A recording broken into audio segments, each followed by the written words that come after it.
Collision, oblique collision. अब इसकी जो खासियत है, जैसे हम लोग कैरम बोर्ड खेलते हों तो एक स्ट्राइकर को आते देखो और बताना मुझे, ये जो सामने एक रखा हुआ है दूसरा स्ट्राइकर या क्वाइन, तो कोलिजन के बाद आप क्या उम्मीद करते हो? क्या दोनों एक ही स्ट्रेट लाइन पे जाते दिखेंगे? सोच के देखना। No sir, opposite direction. तो इस तरह का जब कोलिजन होगा जिसमें कैरम बोर्ड पे जैसे हम लोग स्ट्राइकर से किसी कॉइन को हिट करते थे, तो इस तरह के कोलिजन के लिए हम लोग क्या करते हैं? इस तरह के कोलिजन में क्या कंजर्वेशन ऑफ मोमेंटम वैलिड रहेगा या नहीं रहेगा? तो कंजर्वेशन ऑफ मोमेंटम वैलिड रहेगा या नहीं रहेगा, इसके बारे में एक बार सोच करके देखिए, तो आपको याद आएगा कि एक्सटर्नल कोई फोर्स तो नहीं है, तो कंजर्वेशन ऑफ मोमेंटम तो वैलिड रहेगा, और न्यूटन्स लॉ ऑफ कोलिजन भी वैलिड रहेगा क्योंकि लाइन ऑफ कोलिजन पे वो वैलिड रहता है। तो ध्यान से देखिए उसको कैसे अप्लाई किया जाए। देखिए कोलिजन के टाइम पे ये जब आया है नजदीक, तो आपने वेलोसिटी के दो कंपोनेंट बना दिए। अब कौन से दो, वो इंपॉर्टेंट है।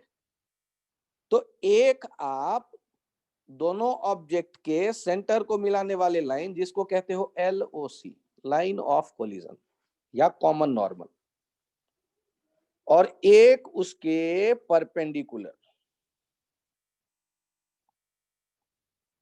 कंपोनेंट में रिजॉल्व कर दो V0 को। ये इधर हो गया V0 cos थीटा,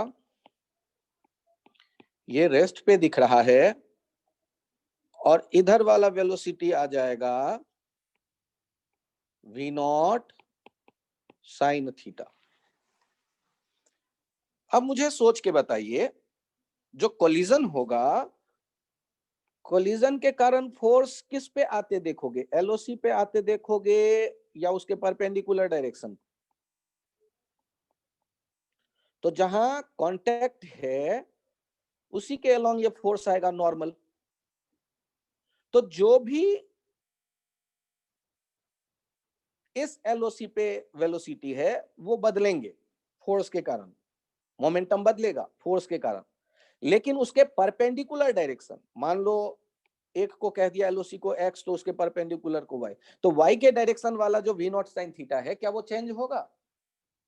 क्या उसको चेंज होना चाहिए? y के डायरेक्शन वाला जो वेलोसिटी कंपोनेंट है, तो y के डायरेक्शन वाला तो चेंज नहीं होगा। ये before and after impact M1 object का y के डायरेक्शन वाला LOC के परपेंडिकुलर डायरेक्शन वाला कंपोनेंट नहीं बदलेगा। अच्छा मान लेते हैं ये बिफोर इंपैक्ट हमने देखे, बिफोर इंपैक्ट हमने x के डायरेक्शन में वेलोसिटी देखा। अब ध्यान देना आफ्टर इंपैक्ट क्या होगा?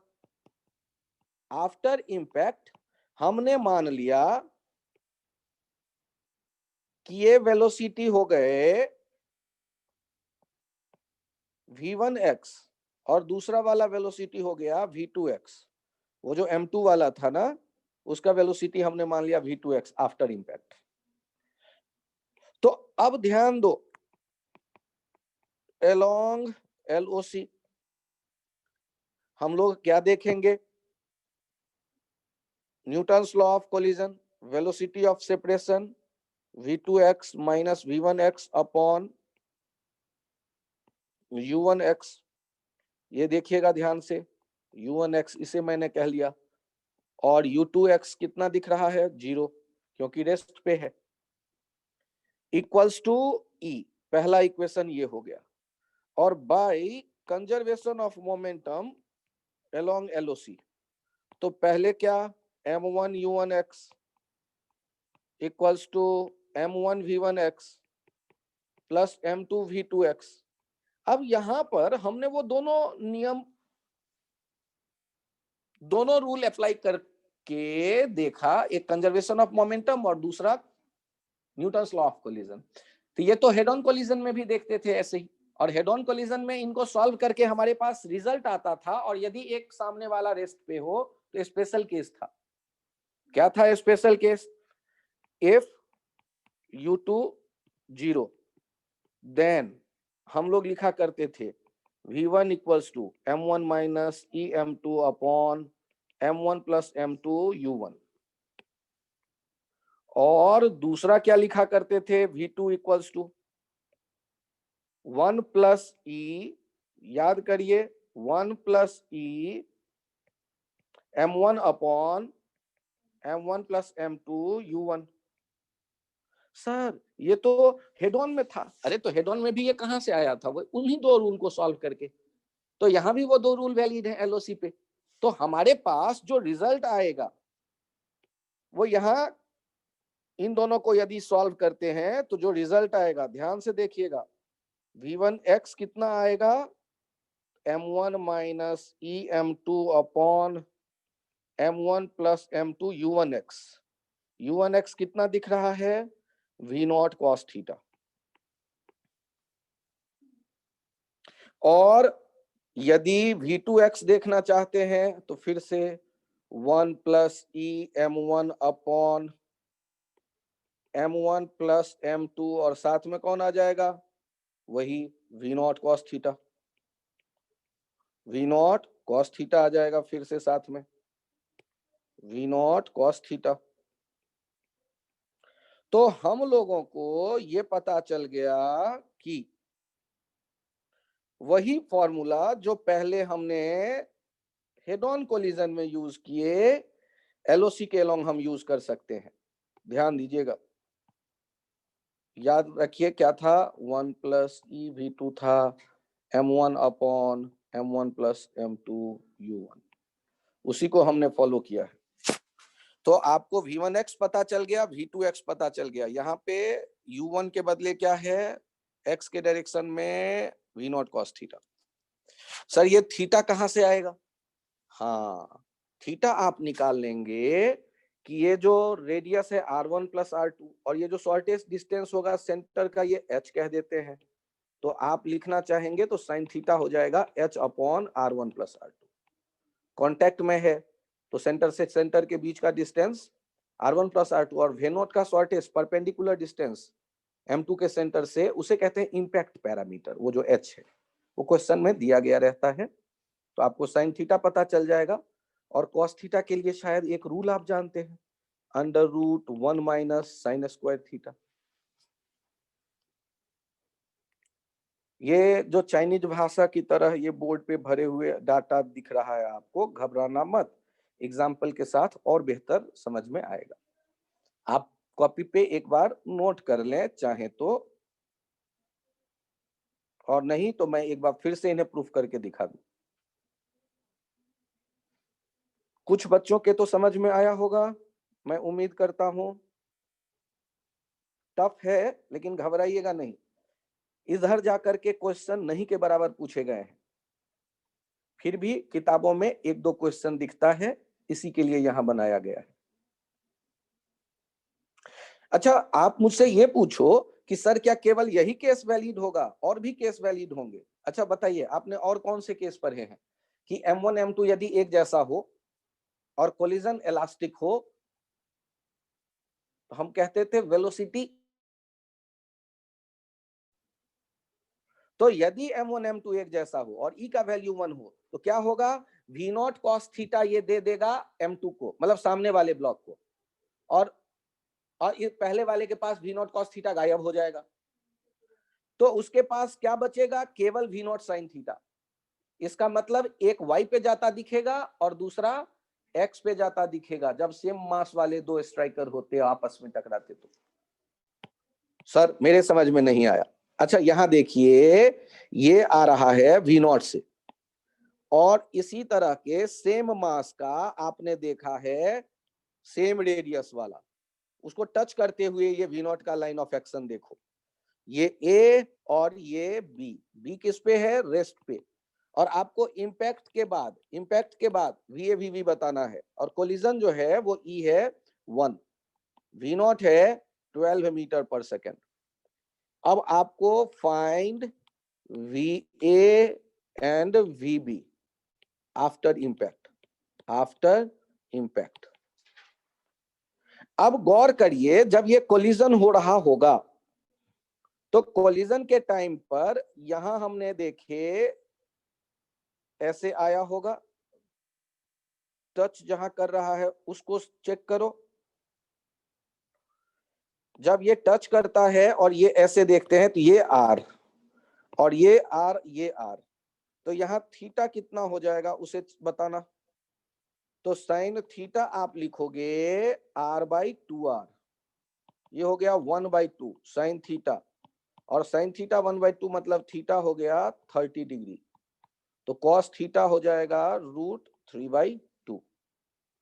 और अब आप इस लाइन को देखो LOC, और ये लाइन देखिए आप उसके परपेंडिकुलर, ये x ये y, जो पहले से था इसके पास V0 that is 12 metre per second, इसको हटाओ, इनके कंपोनेंट बनाओ, तो इधर कंपोनेंट कितना आ गया V0 cos थीटा 12 इंटू √3/2, ये हो गया 6√3, और दूसरा आया V0 sin थीटा, ये हो गया 12 इंटू 1/2 दैट इज 6। अब कोलिजन जो हो रहा है LOC पे, वहां दोनों के मास सेम है और E का वैल्यू 1 है, तो बताइए क्या होगा, कौन सा स्पेशल केस अप्लाई होगा? Velocity interchange. याद करो ना, मास सेम हो, देखो ये आ रहा होता 6 मीटर पर सेकेंड से और सामने वाला रेस्ट पे होता, तो क्या हो जाता है, दोनों के मास सेम होने पर, E1 होने पर, ये पहला वाला रेस्ट पे आ जाता, अगला वाला 6 से जाने लगता। तो इसी आइडिया को फॉलो करो और मुझे बताओ कि जब ये टक्कर हो रहा होगा तो अब क्या होगा, 6√2 से कौन भागता दिखेगा आपको? तो एक x एक्सिस पे जाता दिखेगा और दूसरा y एक्सिस पे। y पे जो जा रहा होगा वो V0 sin थीटा वाले स्पीड से, और जो x पे जा रहा होगा वो V0 cos थीटा वाले स्पीड से। तो कहा जाता है स्पीड जो A का हमने देखा ये हो गया 6 मीटर पर सेकेंड, और जो B का देखा स्पीड ये हो गया 6√3 मीटर पर सेकेंड। तो A और B के स्पीड आपको दिख गए। सर ये पीछे कैसे चला आया? अरे पीछे जगह था इसलिए बनाया यार, घबराना मत, वो गया होगा आगे ही।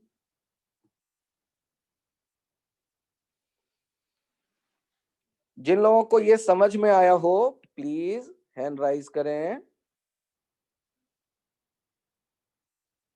बहुत बढ़िया, दुष्यंत, वेदांत, कीर्ति, तन्मय, कार्तिक, अबरार, मुकुंद, अरे वाह,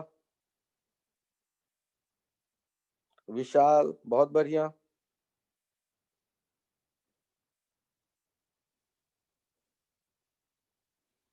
महक एक बार और समझाऊं आपको? अनुष्का? यस सर, आ गया। बहुत बढ़िया। महक एक बार और समझाऊं? आ गया सर। अनुष्का आप बताएं प्लीज।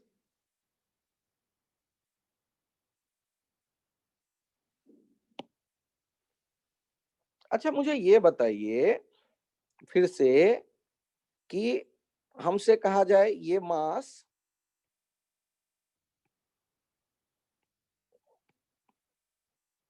और ये भी सेम मास लेकिन रेस्ट, और कोलिजन होगा E का वैल्यू 1, तो टक्कर के बाद जो ये A और B मूव करेगा उनके बीच में एंगल कितना होगा?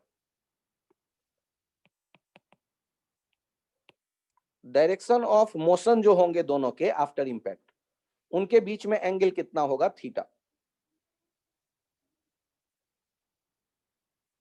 तो ध्यान से देखिए, जब ऐसा सिचुएशन है ये टकराने के लिए आया और ऐसे रखा हुआ दिख रहा है, तो पहले तो एक्स और वाई डिसाइड करो। दोनों के सेंटर से गुजरने वाला line of collision x axis और उसके परपेंडिकुलर वाई एक्सिस,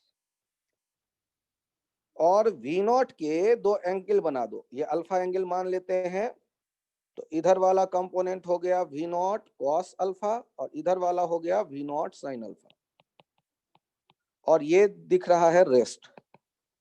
तो वेलोसिटी इंटरचेंज का वैल्यू, उसका मीनिंग समझो। ये अपना x वाला डाटा जो है उसे क्या करेगा, वी नॉट कॉस अल्फा को पहला वाला ऑब्जेक्ट ए वो बी को दे देगा, और बी का जो रेस्ट है x के डायरेक्शन का वो खुद ले लेगा। तो इसका मतलब क्या हुआ कि जब हम आफ्टर इंपैक्ट देखेंगे, तो आफ्टर इंपैक्ट हम देख रहे हैं क्या कि ये जो है इसके पास वेलोसिटी बचा कौन, ये जो एलओसी के अलोंग हम देख रहे थे, तो एलओसी के अलोंग कौन आ गया, वी नॉट कॉस थीटा, और ये हो गया एक्स के डायरेक्शन में रेस्ट। लेकिन वाई के डायरेक्शन वाला तो इसके पास है ही ना, कौन सा, v not sine theta. Okay, तो कितने डिग्री पे ये जाते दिख रहे हैं, एक किधर जा रहा है वाई एक्सिस पे और दूसरा किधर जा रहा है एक्स एक्सिस पे, तो इन दोनों में कितने डिग्री का एंगल होगा मूव करते वक्त। Line of 90। मोशन से हमने क्या देखा, लाइन ऑफ मोशन से एक गया है ऊपर और लाइन ऑफ मोशन से दूसरा जो है वो जाता दिख रहा है नीचे।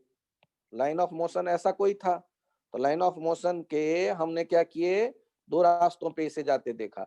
एक ये अल्फा एंगल पे ये जो वी नॉट था उसको हम लोगों ने हटाया था, इस वी नॉट के दो कंपोनेंट बनाए थे, और वो जो कंपोनेंट बना था उस कंपोनेंट के बाद हम लोगों ने क्या देखा था, वेलोसिटी की अदला बदली हो गई। ए वाले ने एक्स कंपोनेंट अपना बी को दे दिया और बी वाला ना अपना एक्स कंपोनेंट जो जीरो था वो ए को दे दिया, और ए के पास बचा कौन, वाई कंपोनेंट। तो ए का मूवमेंट किधर दिख रहा है हमें, वाई एक्सिस पे, और बी का मूवमेंट किधर दिख रहा है, एक्स एक्सिस पे। तो दोनों में कितने डिग्री का एंगल दिखने लगेगा। तो ये ऑब्जेक्टिव पूछा जाता है कि यदि इलास्टिक कोलिजन हो, मास सेम हो और ऑब्लिक कोलिजन हो, तो कोलिजन के बाद कितने डिग्री पे जाते दिखेंगे दोनों ऑब्जेक्ट, कितने डिग्री पे जाते दिखेंगे, 90 डिग्री पे 90 हमेशा, क्योंकि एक एक्स पे जाएगा एक वाई पे जाएगा। यदि कोई डाउट हो तो बताएं आप लोग प्लीज। सर यदि मास सेम नहीं रहा तो क्या होगा, अरे मुझे क्या पता यार। एक काम करो तुम लोग, पहले ये बताओ, ये 6 kg है और आगे 2 kg है, और 6 kg वाला आ रहा है 16 मीटर पर सेकेंड से, और ये स्ट्रेट लाइन पे मोशन देखो, और ये रेस्ट पे, ई का वैल्यू 1 है, ये ए ये बी। आपको पहले ये बताना है, find VA and VB after impact, after impact, find VA and VB after impact। ये तो हेड ऑन कोलिजन हो गया। तो हेड ऑन कोलिजन में तो सीधे हम लोग conservation of momentum Newton's formula लिखते, तो सीधे फार्मूला आता था अपने पास, special case m1 minus m2 upon m1 plus m2 u1, और v2 क्या हो जाता था, twice m1 upon m1 plus m2 u1। Sir मैं क्या क्या याद रखूं, अरे यार थोड़ा सा याद रखोगे तो टाइम तो बचेगा। तो अब बताओ क्या हमें VA दिख जाएगा, फॉर्मूले से चेक करो क्या हो जाएगा, 6 माइनस 2 अपॉन 6 प्लस 2 इंटू 16। तो ये देखिएगा 6 टू जा 8, 2 जा 4 टू जा 8 मीटर पर सेकेंड। और दूसरे वाले का चेक कर लो VB, ये कितना हो जाएगा, 6 2 into 6 upon 2 plus 6 plus 2 into 16, ये कितना हो गया, 24 मीटर पर सेकेंड। कोई कंफ्यूजन। सर आपने हेड ऑन कोलिजन क्यों बताना शुरू किया, भाई हेड ऑन का आपको यदि केसेस याद होगा तो बड़े आराम से आप वो ऑब्लिक में भी यूज कर सकते हैं। एक्स कंपोनेंट पे जाके, एक्स कंपोनेंट पे जाके, ये ध्यान रखिएगा, वाई वाले में कोई चेंज नहीं।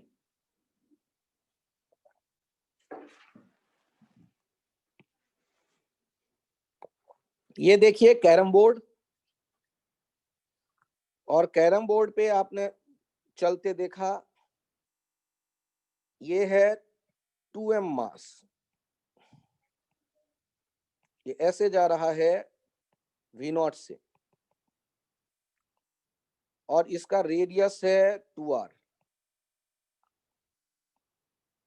और सामने एक क्वाइन है, एक गोटी है जो r रेडियस का m मास का है।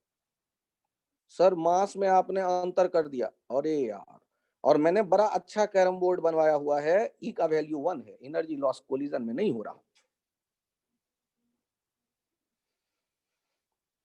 एक का नाम रख दिया ए, एक का नाम रख दिया बी। आपको बताना है फाइंड वीबी आफ्टर इंपैक्ट। सर ए का नहीं पूछोगे ना, मेरी मर्जी, मैं कम टाइम में सीधे बी का पूछना चाहता हूं। आप लोग बड़े अच्छे बच्चे हो, यदि बताना चाहो तो मुझे कोई दिक्कत नहीं है। Find v a and v b after impact. तो अब यहां पर हमारा सोचने का तरीका क्या होगा? तो एक तो ये होगा कि हम एलओसी ढूंढेंगे,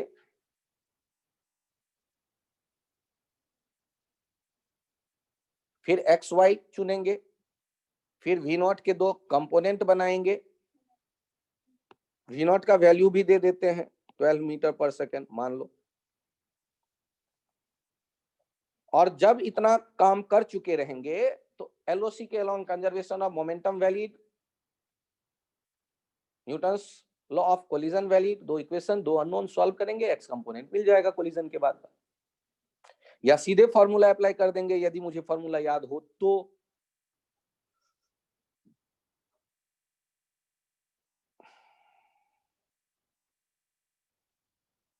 मैं अगले पेज पे आता हूं, थोड़ा जूम करके डायग्राम बनाता हूं कि ये एक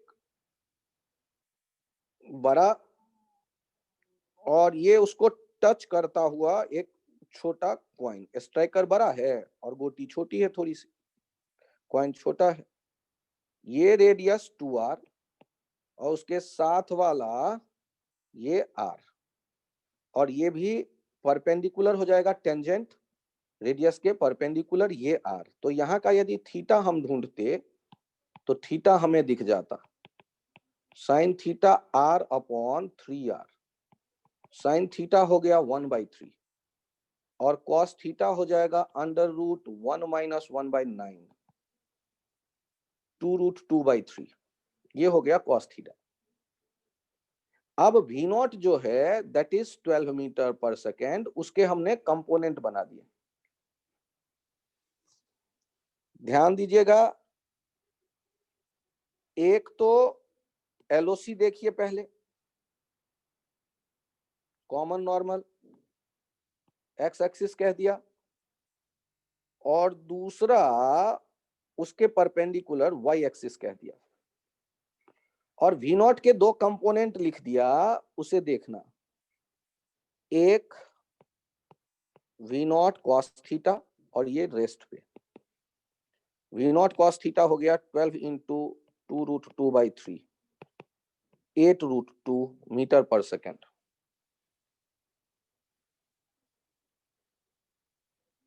अब y कंपोनेंट देखिए, V0 sin theta 12 into 1/3 that is 4 metre per second. हम लोग आफ्टर इंपैक्ट क्या उम्मीद करते हैं कि वेलोसिटी v1x और इसका v2x, यही ना आफ्टर इंपैक्ट हमने माने, आफ्टर इंपैक्ट। अब याद करो एलओसी पे conservation of momentum valid, Newton's law of collision valid. तो हमारे वो जो सारे केसेस थे एप्लीकेबल, तो वैल्यू था क्या, if E = 1 and u2 equals to 0, then v1 लिखते थे m1 minus m2 upon m1 plus m2 u1। Sir आपको कैसे याद है? अरे 2 4 10 बार लिखो, याद हो जाता है, नहीं तो इक्वेशन सॉल्व करो।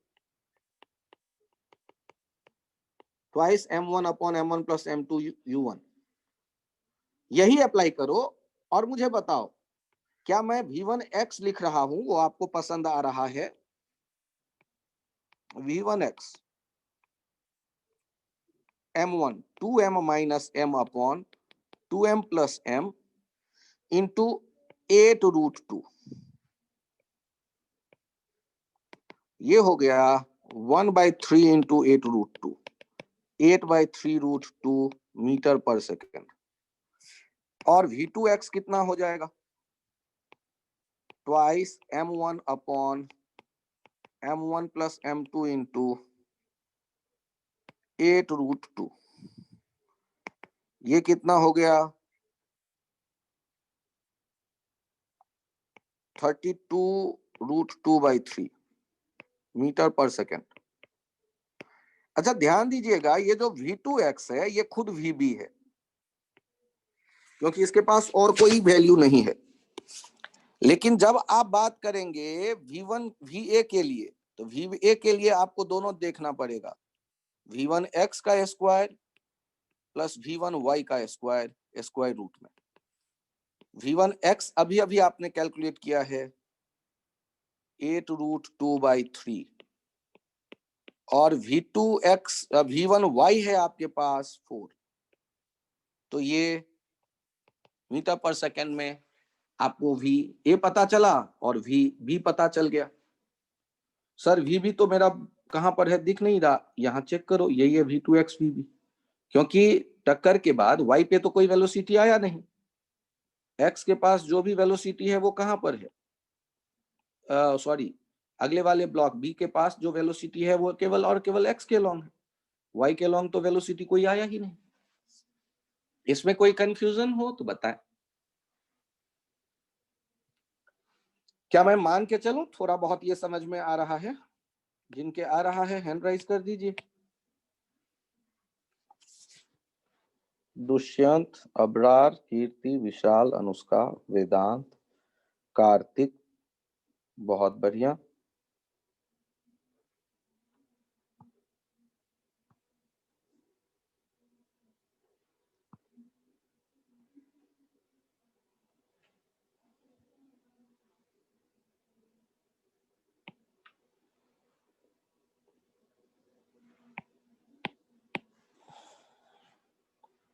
अब मुझे बताइए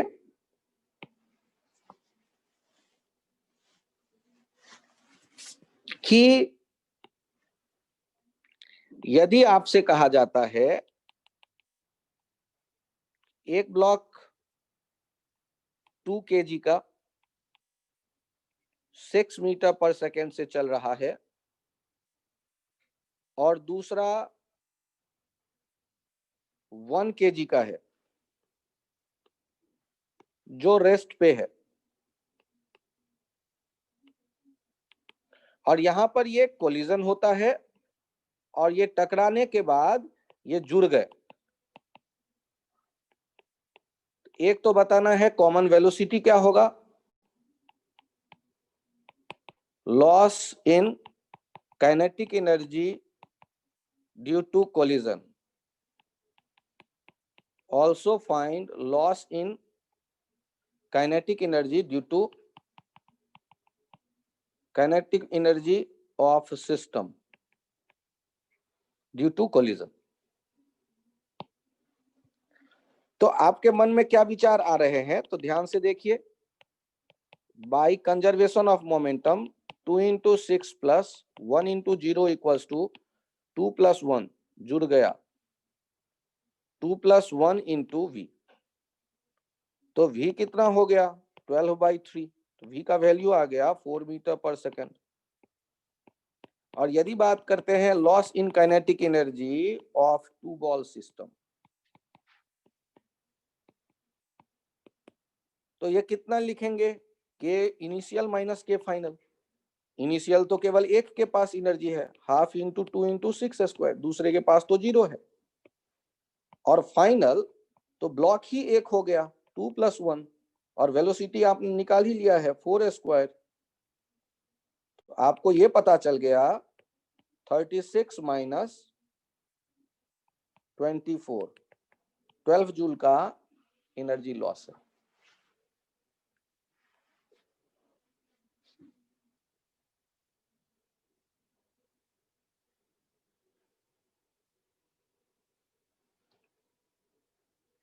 सर मैं वेलोसिटी के लिए यदि फॉर्मूला लगाता तो आप लगा सकते हैं, स्वतंत्र हैं उसके लिए, लेकिन उससे आसान काम यहाँ कंजर्वेशन ऑफ मोमेंटम कर रहा है, सीधे भी बता रहा है।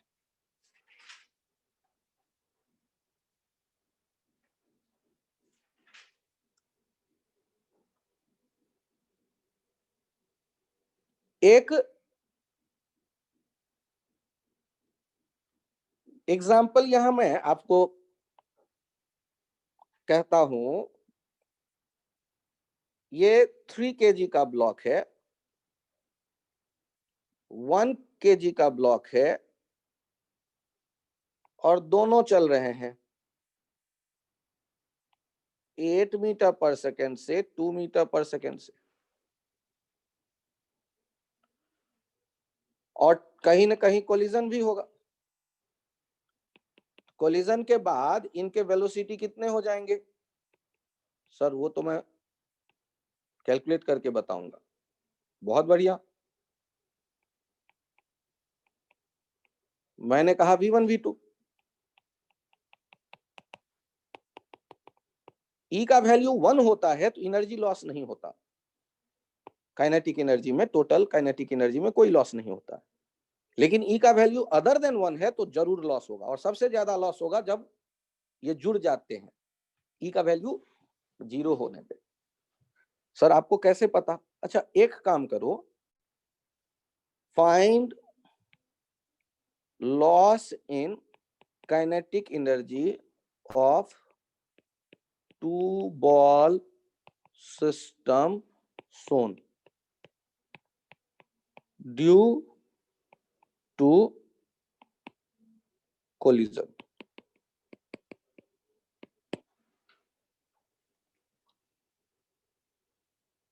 तो आप कहोगे कि सर इसमें कौन सी बड़ी बात है? मैं कंजर्वेशन ऑफ मोमेंटम लिख लेता हूं, 3 इंटू 8 प्लस 2 इंटू 1, ये 1 kg है केवल, equals to 3 into v1 plus 1 into v2। फिर आप कहोगे सर मैं न्यूटन्स फॉर्मूला लिख लेता हूं, मैं कहूंगा बड़े अच्छे बच्चे हो, equals to 1/2 velocity of approach और वेलोसिटी ऑफ सेपरेशन। ये हो गया दूसरा इक्वेशन। फिर आप कहोगे कि सर इनको सॉल्व कर लूंगा, v1 और v2 मिल जाएगा, और फिर मैं लिख लूंगा लॉस इन काइनेटिक एनर्जी। और ये क्या शानदार है idea, 3 into v1 square plus half into 1 into v2 square minus half into 3 into 8 square plus half into 1 into 2 square. बस इतना सा काम करेंगे। आपको इस पूरे काम के लिए दिया गया है 2 मिनट, तो कर ही लेंगे।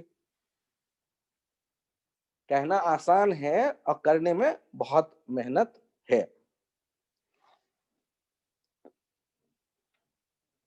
क्या करेंगे? Conservation of momentum, Newton's formula, फिर v1 v2 आएगा, फिर लॉस इन काइनेटिक एनर्जी। तो ऐसा क्यों नहीं करते कि v1 v2 के लिए फॉर्मूला यूज कर लेंगे, v1 equals to m1 minus e m2 upon m1 plus m2 u1 plus 1 plus e m2 upon m1 plus m2 u2। नहीं नहीं सर, इतना v1 लिखने से अच्छा है मैं इक्वेशन सॉल्व कर लूंगा, ऐसा तो लग ही रहा होगा। तो बेहतर, इससे भी एक आइडिया मेरे दिमाग में है कि एक बार मेहनत कर लो मन से और सॉल्व करके रिजल्ट देखना। लॉस इन काइनेटिक एनर्जी जो आता है, जब M1 को U1 से चलते देखो, M2 को U2 से चलते देखो, U2 is less than U1, collision हुआ और बाद में M1 का स्पीड हो गया V1 और M2 का स्पीड हो गया V2। तो loss in kinetic energy due to head on collision, ये जो होता है, ये क्या होता है, ध्यान से देखिएगा, half mu half M1 M2 upon M1 plus M2 U1 minus U2 का होल स्क्वायर। तो यदि एक बार आपने मेहनत करके सॉल्व कर लिया तो इनको ऐसे और छोटे फॉर्मेट में ऐसे लिखा जाता है, half mu u relative square. Half MV square के बदले M, चूंकि दो है तो M के बदले म्यू और U के बदले U रिलेटिव। ये जो है,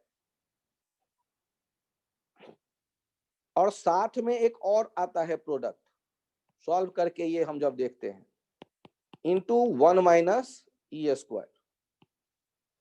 तो ध्यान से देखिएगा,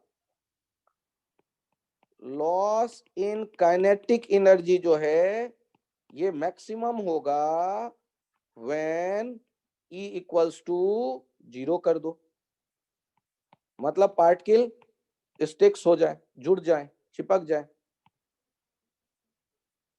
फॉर्मूला बता रहा है ये, E 0 कर दोगे तो क्या हो जाएगा, मैक्सिमम हो जाएगा वैल्यू। और लॉस इन काइनेटिक एनर्जी 0 हो जाएगा, मिनिमम हो जाएगा जब व्हेन E का वैल्यू 1 कर दो, इलास्टिक कोलिजन कर दो। इलास्टिक कोलिजन में तो हम जानते ही थे ना कि काइनेटिक एनर्जी का लॉस 0 होता है।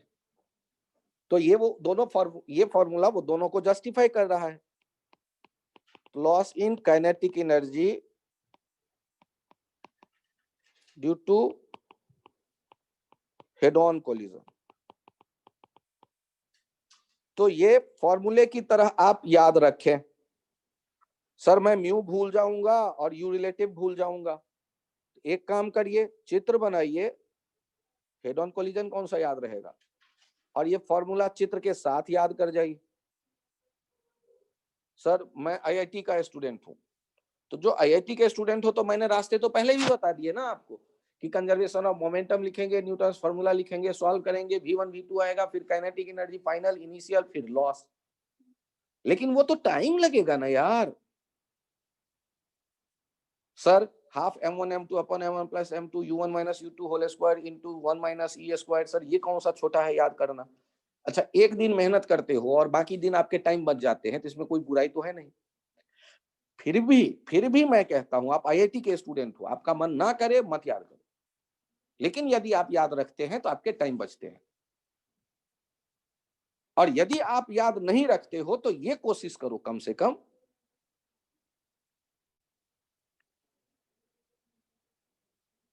कि जितनी ज्यादा हो सके उतने तेजी में इक्वेशन सॉल्व कर ले, क्योंकि टाइम तो आपको बचाना है किसी न किसी तरह से। चलिए आपको मैं प्रैक्टिस करवा देता हूं। एग्जाम्पल देखिए, ये है 6 kg और सामने है 3 kg। ये चल रहा है 12 मीटर पर सेकेंड से और आगे जा रहा है 2 मीटर पर सेकेंड से। E का वैल्यू है 1/2। Find loss in kinetic energy due to collision. ठीक है, तो हमें लॉस लिखना है, लॉस इन काइनेटिक एनर्जी। तो डायरेक्ट देखते हैं, half mu u relative square 1 minus E square. फॉर्मूले को आगे बढ़ाते हैं, हाफ 6 M1 इंटू, उसको भी डिटेल में लिख लेते हैं एक बार, half m1 m2 upon m1 plus m2 mu के बदले u relative u1 minus u2 into 1 minus e square. अब डाटा रखते हैं, हाफ 6 इंटू 3/6 प्लस 3, 12 माइनस 2, एक ही डायरेक्शन में है, रिलेटिव लिखते वक्त सीधे सब्सट्रैक्ट या अपोजिट आ रहे होते एक दूसरे के तो जुड़ जाता है ये। 1 minus 1/4, 1/2 into 2, 1/2 into 2 into 100 into 1 minus 1/4, 3/4। देखिए ये 75 जूल। क्या आपको लग नहीं रहा कि एनर्जी का लॉस ऐसे लिखना आसान है? हाँ, याद करने में परेशानी है। सर आएगा कैसे? अरे घर में बैठ जाओ, V1 लिखना आता है, V2 लिखना आता है, इनिशियल काइनेटिक एनर्जी लिखो, फाइनल लिखो, डिफरेंस लो, आधे एक घंटे में डिराइव होके ये चला आएगा। वैसे डिराइव करने का एक और भी तरीका है, लेकिन उसके लिए भी 2 लेक्चर पहले देना पड़ता है।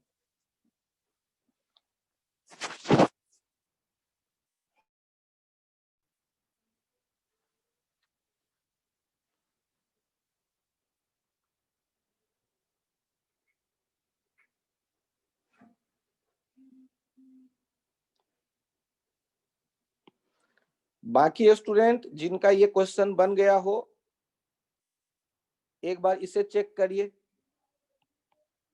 2 kg, 3 kg, ये रेस्ट पे है, ये 8 मीटर पर सेकेंड से आ रहा है और E का वैल्यू है 1/2। लॉस इन काइनेटिक एनर्जी फिर पूछा गया, loss in kinetic energy phone ही ला ले पहले।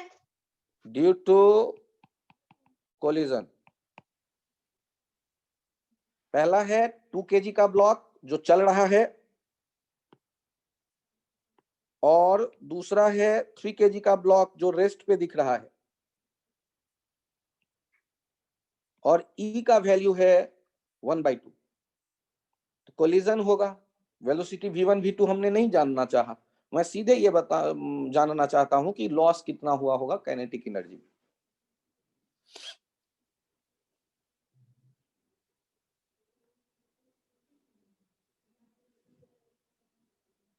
तो हमें क्या करना चाहिए? सर फॉर्मूला लिखेंगे। विचार तो बड़े अच्छे हैं। 2 kg, 3 kg, E 1/2 और 8 मीटर पर सेकेंड स्पीड है। ध्यान से देखिए, loss in kinetic energy equals to half mu u relative square 1 minus e square. 1/2, 2 into 3/2 plus 3 into 8 minus 0, क्योंकि एक तो रेस्ट पे ही है, वो रिलेटिव स्पीड हो गया 8, 1 माइनस 1/4, 1/2 का स्क्वायर, ये 2 कैंसिल आउट हो गया। बहुत बढ़िया, ये आ गया 3/5 इंटू 64 इंटू 3/4।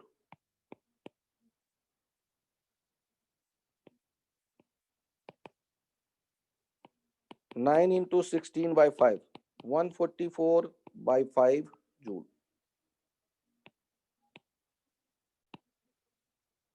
बहुत बढ़िया अबरार, काफी तेजी में कैलकुलेट किया तुमने, शानदार। तो ये समझ में आ गया। आपको ये भी पता है E का वैल्यू यदि 0 कर देंगे तो सबसे ज्यादा एनर्जी लॉस होगा, निगेटिव वाला खत्म हो गया तो लॉस मैक्सिमम दिखेगा।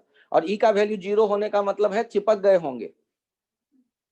वेलोसिटी ऑफ सेपरेशन होता है E into velocity of approach, वो 0 हो जाएगा।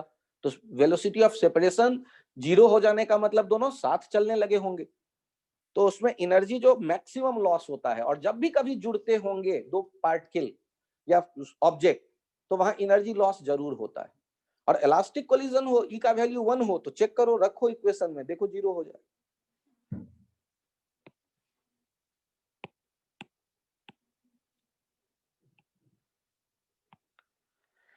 यहां एक पॉइंट और है जो आपको कुछ बच्चों को तो कतई नहीं दिखता, और कुछ बच्चे जब खुद कोशिश करते हैं तो उन्हें दिखना शुरू होता है। और हेडिंग है इसका maximum elastic potential energy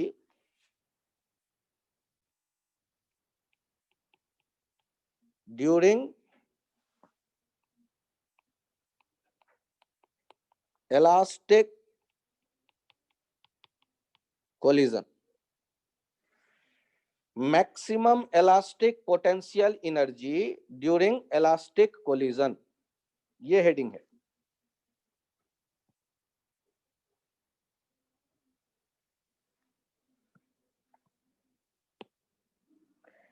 maximum elastic potential energy during elastic collision.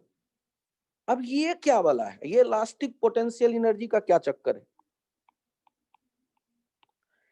मुझे ये बताइए, कोलिजन कब होगा? जब अगले वाले का स्पीड कम हो। और जब ये कोलिजन होगा तो जहां ये टकराएंगे, दो ब्लॉक देखो एक दूसरे को टच करता है, और पिछले वाले का स्पीड ज्यादा है और अगले वाले का स्पीड कम है। तो आपको ऐसा नहीं लग रहा कि अगले वाला ब्लॉक पिछला वाला ब्लॉक अगले वाले ब्लॉक के भीतर घुस गया होगा, या उसे डिफॉर्म कर देगा, दबा देगा? स्पीड ज्यादा है पीछे वाले ब्लॉक का और अगले वाले का कम, और कांटेक्ट में आए तो दबाएगा ना, और यदि वो इलास्टिक ऑब्जेक्ट है तो वो दब भी जाएगा थोड़ा सा। तो होता क्या है, इलास्टिक ऑब्जेक्ट होने के कारण यहां ये शेप डिफॉर्म हो जाता है, डिफॉर्मेशन आता है। अब ध्यान से सोचो, यहां जब ये एक दूसरे को टच करेंगे तो धीरे धीरे u1 का स्पीड कम होने लगेगा और सामने वाले का स्पीड बढ़ने लगेगा। एक समय ऐसा आएगा जब ये सबसे ज्यादा डिफॉर्म दिखेगा। डिफॉर्मेशन कब तक होगा? जब तक पिछले वाले का स्पीड अगले वाले से ज्यादा है, पीछे वाले का ज्यादा है तब तक डिफॉर्मेशन होगा। और धीरे धीरे स्पीड पीछे वाले का कम हो रहा है और आगे वाले का बढ़ रहा है, तो कभी न कभी तो दोनों बराबर होंगे। तो जब बराबर होंगे, that is the time when deformation will be maximum. अब उसके बाद क्या होगा, अगले वाले का स्पीड बढ़ जाएगा और डिफॉर्मेशन खत्म होने लगेगा। क्यों? क्योंकि पीछे वाले का स्पीड कम हो गया, हटने लगेगा, शेप फिर से ओरिजिनल शेप में वापस आने लगेंगे क्योंकि इलास्टिक है। अब यहां जब डिफॉर्मेशन मैक्सिमम दिखता है, उस सिचुएशन को सोचते हैं। ये टर्म यहां देखते हैं, मैक्सिमम डिफॉर्मेशन, मैक्सिमम डिफॉर्मेशन। और मैक्सिमम डिफॉर्मेशन के टाइम पे v1 डैश और v2 डैश दोनों एक जैसे हो जाएंगे। यही होगा मैक्सिमम डिफॉर्मेशन।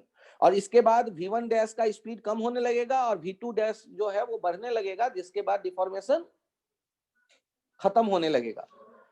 अब हम क्या करते हैं कि यहां से यहां में कंजर्वेशन ऑफ मोमेंटम अप्लाई कर देंगे, तो हम लोगों को पता चल जाएगा ये v1 v2 डैश का वैल्यू कॉमन वैल्यू है, सेम। और तब हम काइनेटिक एनर्जी में कमी हो गई ये देखेंगे। तो ये जो काइनेटिक एनर्जी में कमी हुई वो कहां चला गया? तो सोचो, इलास्टिक रबर को खींचते हैं तो वहां एनर्जी जमा होता है ना, छोड़ने पे फिर वो काइनेटिक में बदल जाता है। तो यहां इलास्टिक पोटेंशियल एनर्जी जो होगा वो यहां से यहां जो एरो हमने बनाए हैं उसके दौरान gain in elastic potential energy, ये किसके बराबर हो जाएगा? ये बराबर होगा ये बराबर होगा लॉस इन काइनेटिक एनर्जी। तो जो शुरू में तो कोई डिफॉर्मेशन नहीं था, कोई इलास्टिक एनर्जी नहीं था, तो गेन जो हुआ वही हो गया मैक्सिमम इलास्टिक पोटेंशियल एनर्जी। तो जब हम सॉल्व करते हैं तो ये निकल करके आता है maximum elastic potential energy equals to half mu u relative square. अरे ये तो एनर्जी लॉस वाले जैसा आया, हाँ वैसा ही आ जाता है, लेकिन 1 माइनस ई स्क्वायर यहां बगल में नहीं है, होता तो वो 0 हो जाता क्योंकि ई भी 1 है। तो ये जो आता है ये है maximum elastic potential energy half mu u relative square. ये कहां से आया होगा तो ध्यान से देखिएगा, मैक्सिमम इलास्टिक पोटेंशियल एनर्जी हम लिखेंगे हाफ एम, ये u1 square plus half m u2 square m1 m2 और minus half m1 v1 dash square, जो भी रहा होगा कॉमन स्पीड, और half m2 v2 dash square, जहां पे v1 डैश v2 डैश एक जैसे हैं। वो सॉल्व करते हुए हम आते हैं आगे तो वो निकल करके आ जाता है half m1 m2 upon m1 plus m2 into u1 minus u2 square. जब इस जगह पहुंच जाते हैं तो हम उसको इस फॉर्मेट में याद कर लेते हैं, half mu u relative square. तो आप एक दिन मेहनत करते हैं, सॉल्व करते हैं, और फिर आगे के लिए ये काम में आ जाता है, और आगे चल करके फिर ये दोनों बॉल अलग हो जाएंगे, ये अपने पुराने शेप में चले आएंगे। अब पुराने शेप में आने के बाद हम देखेंगे कि काइनेटिक एनर्जी अब उतनी ही होगी जितनी शुरू में थी, क्योंकि इलास्टिक कोलिजन है, लॉस नहीं होगा। वो जो इलास्टिक पोटेंशियल एनर्जी था वो वापस फिर काइनेटिक में कन्वर्ट हो गया।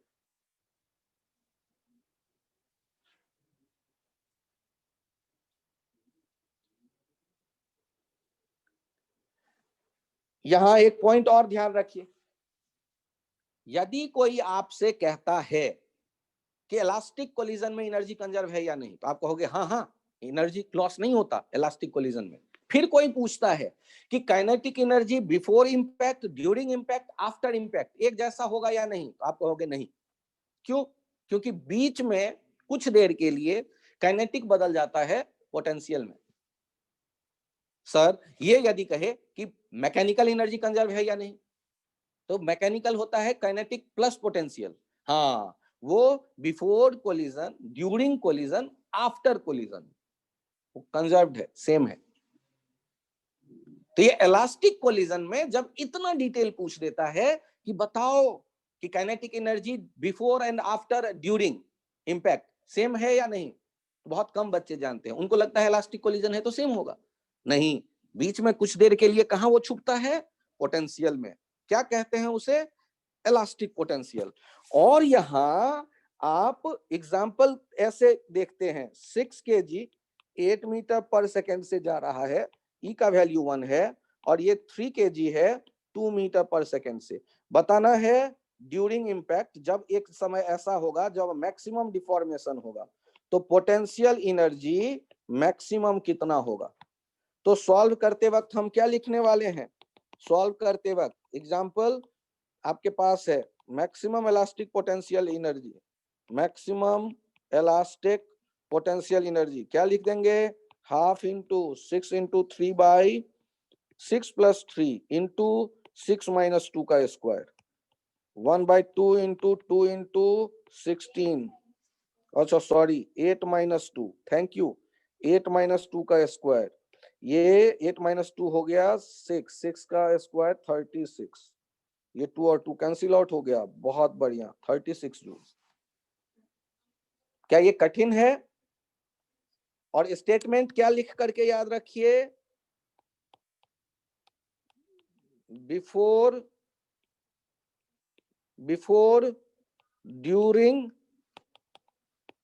and after collision. After elastic collision, kinetic energy do not conserved, or but mechanical energy, kinetic plus potential, must be conserved.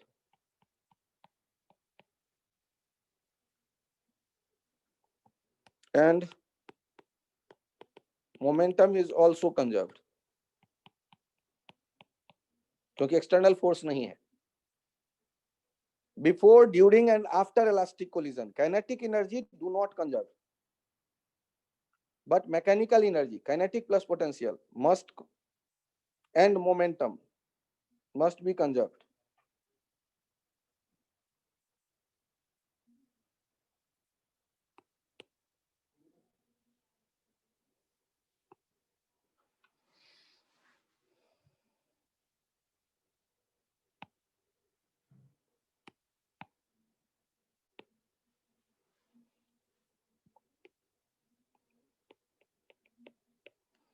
तो आज हम लोगों ने देखे कोलिजन के कुछ और बचे हुए पार्ट.